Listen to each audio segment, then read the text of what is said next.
Hello again, how are we doing today? In this video we're going to rationalize denominators. I've already alluded to this somewhat back when we were doing fractional powers, but we'll do it with radicals now.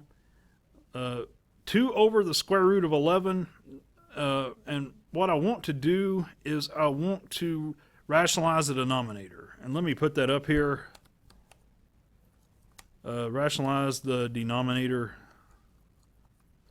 So 2 over radical 11, what you do is you stick another square root of 11 down here, multiplicative, and then, but because you did that, to balance that, you've got to multiplicatively stick a radical 11 up here.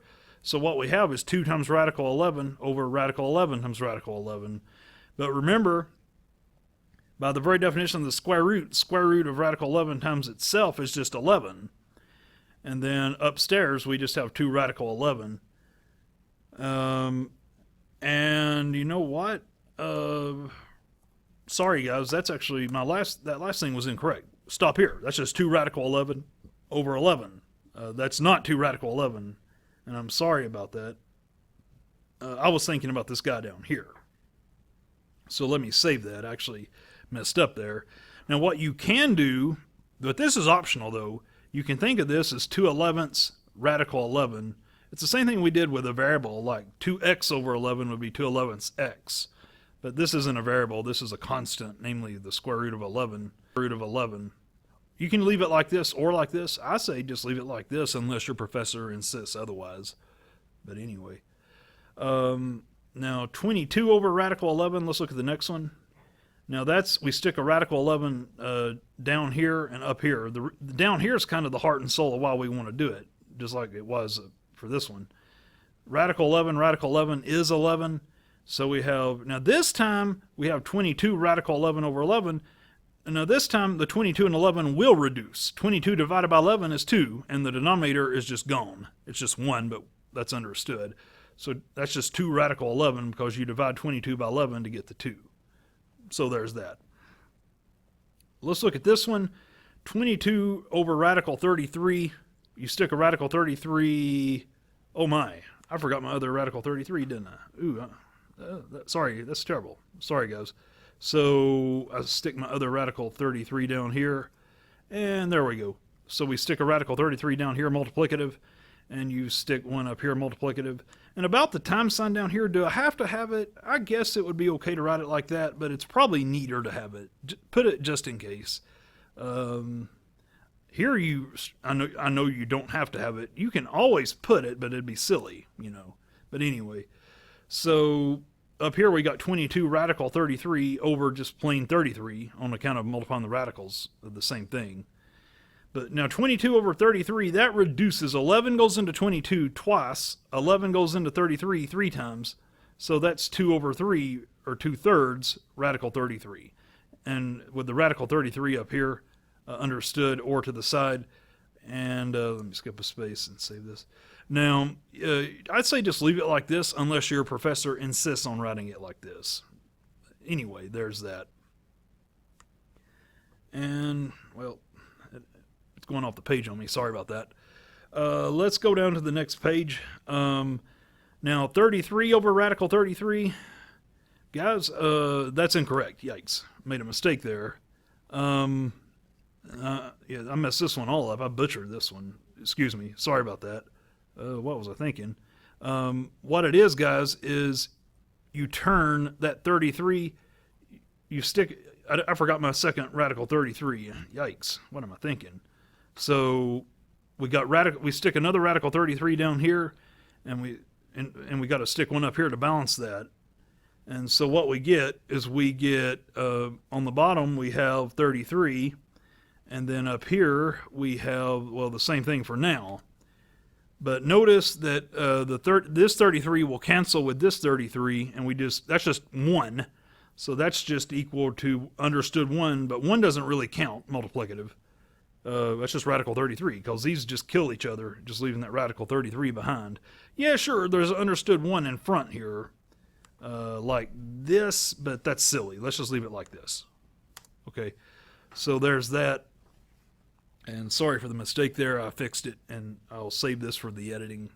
Trying to fix all my blunders here. let's go down to this line here. Kind of skipped a bunch of lines for whatever reason.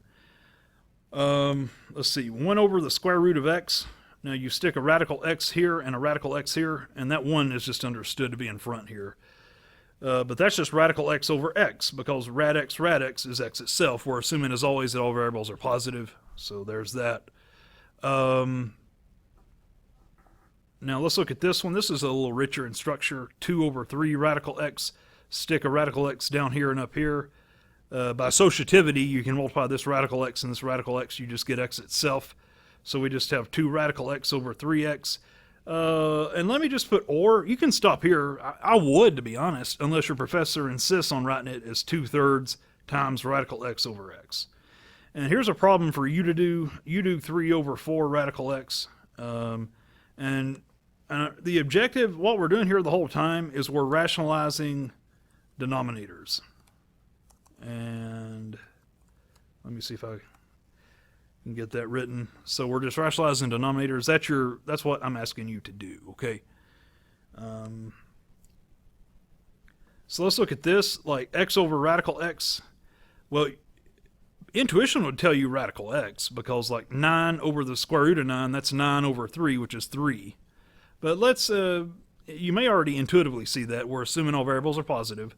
But here's the trick. Turn x into rad x. But notice there's another way to do it. You can do this the old-fashioned way. But it's easier with this one. Just turn x into radical x, and then one of these radical x's gets killed by the radical x down here, or one of the 2 radical x's upstairs gets killed by the single radical x on the bottom, but that leaves the other guy behind. So we're just left with radical x. Another way to do it is just the old-fashioned way. You can always do it the good old way we've been doing it. And what I mean by that, of course, is just to stick a radical x on the bottom and to stick a radical x up top. No surprise, really. So just multiply 1 on the bottom and multiply the same thing up top, and you will get, these are the same thing, and it's going to work out the same way. All variables positive. Radical x times radical x is just x itself. So we're just left with x, radical x over x. But notice that this x will kill this x down here, just leaving you with, excuse me, sorry about that, guys, just leaving you with the square root of x. Okay. Just whichever one you like better. This one is shorter, but it's a little less straightforward. This one is only a tad longer and maybe better because it's more straightforward. Just whichever one you prefer between this guy and this guy. You can use either approach to rationalize that denominator. Okay.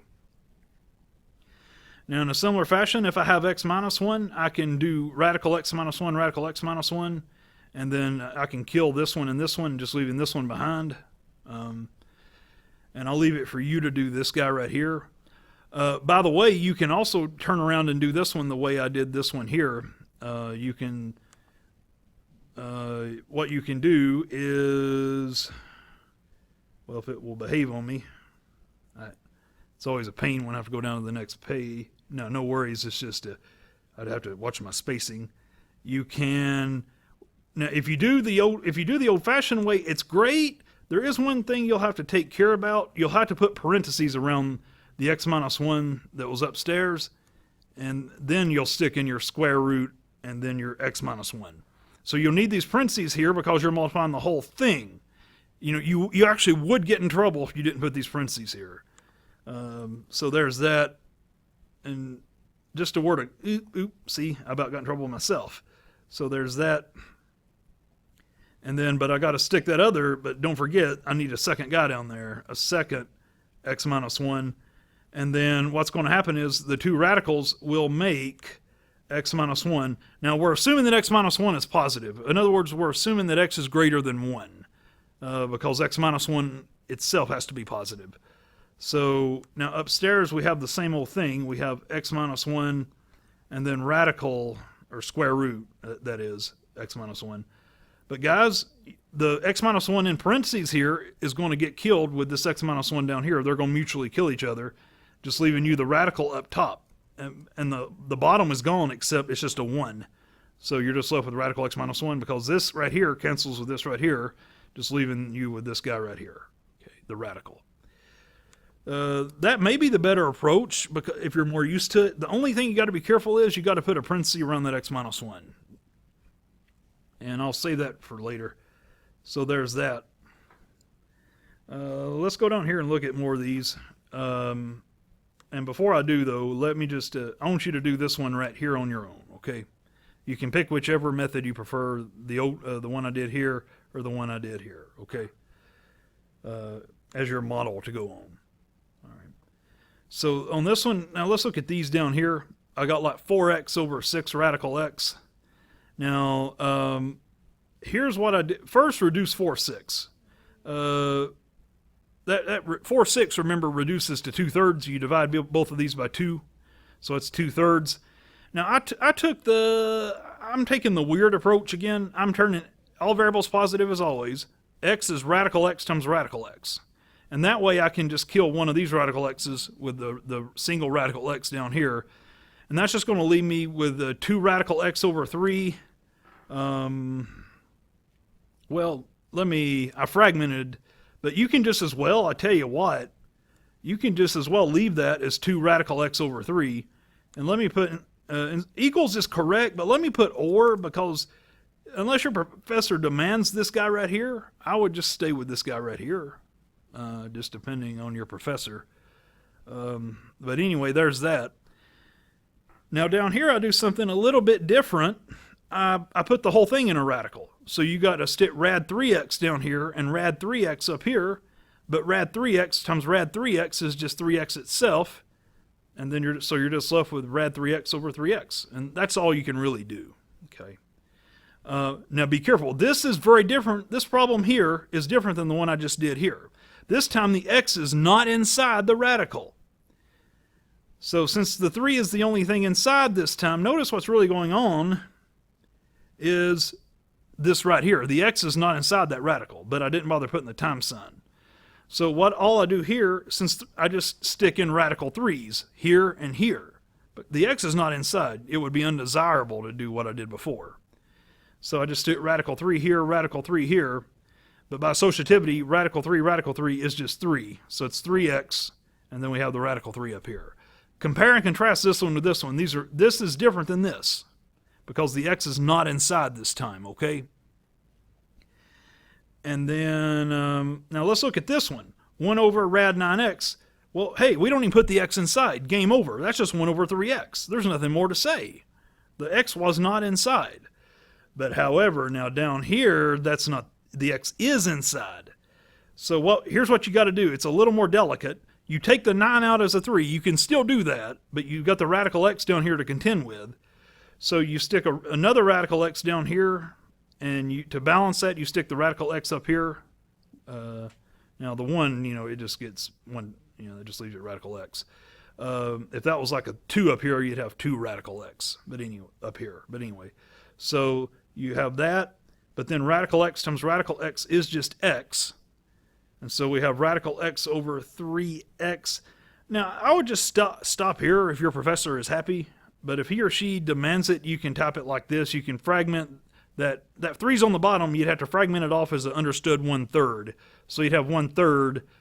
And I don't guess you need the time sign. You could leave it like 1/3 rad x over x. I don't think you would really need a time sign there. I'll put it for neatness, but I think you can leave it off. So it's 1/3 rad x over x. And I'll save that, But anyway. Let's look at this guy down here. The x is inside, so I had to be careful. Now, the biggest perfect square that will go into 90 is 9 itself. That's not exciting. So 90 is 9 times 10. The 9 comes out as a 3. The 10 stays inside, and so does the x.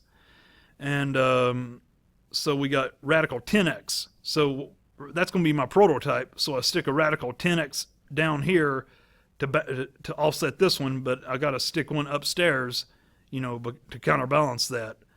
So radical is just 10x itself, but what's going on is I'm multiplying that 10x by a 3 down here. And then now by associativity, you can multiply this 10 and this 3, and you get 30. And what was I doing? I made a major mistake. That's 30. So excuse me, guys, I missed a step. So that's going to be square root of 10x over 30x. So on the bottom, it's not just 30, it's 30x. I made several mistakes. So that's radical 10 over... Now, you can fragment the top. You can write it, your professor, if he insists or she insists, you can write it like this, and you can even leave off that. But I say just stay here. This guy right here, where my cursor is, to me, this is the nicest format, in my opinion. Now, you can write it like this. All variables are positive as always, but I say just stay with this, okay? And I'm going to leave it for you to do this prototype right here. Big hint, 16 is the biggest perfect square that will go into 80. You'll use that fact. But let's just move on. So there's that. And now 12 over radical 9x. The 9 comes out as a 3, so you have 12 over 3 radical x. But now, guys, remember 12 thirds is 4, so you just you reduce that to 4 over 1. But that 1's understood. We don't even write it. So we have 4 over radical x. And I don't need to skip that step. Let me insert that. So there's 4 over radical x.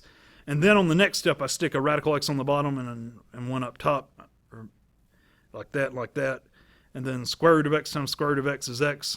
So we have 4 radical x over x. Or you can type that as 4 times rad x over x. Remember, the number 4 is understood to be 4 over 1, okay?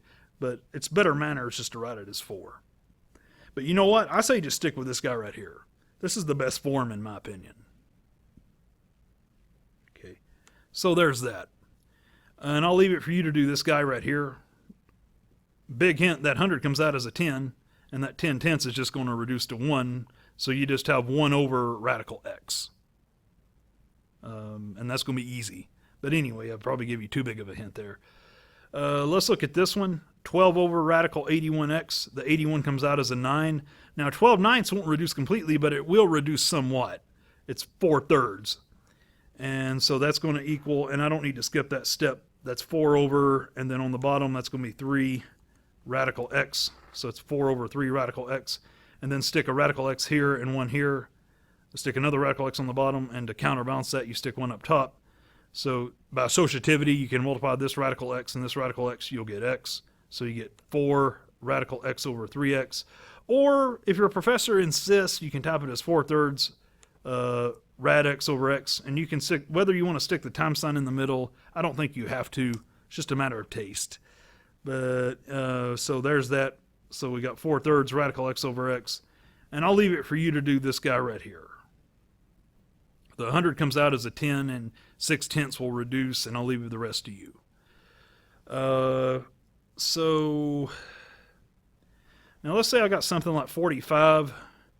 Now, guys, and the step that I sort of skipped in the middle, the biggest perfect square that hits 45, you might could guess, is 9. So what I'm up to, well, this is turning into a mess. Let me space this out.